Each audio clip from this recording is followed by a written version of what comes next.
از فرصت مناسب استفاده برده تمام خانم‌های تاجیک را، تمام مادرای تاجیک را بر روز عیدشان تبریک میکنم.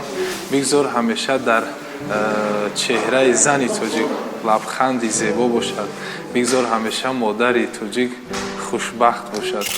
مرا بر خواب میخواندی، خود نمیخفتی مادرم، همه شب الله میگفتی، اوف نمیگفتی مادرم.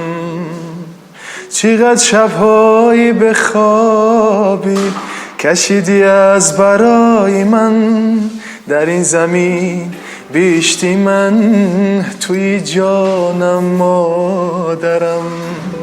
عید مبارک باشد مادرای عزیز.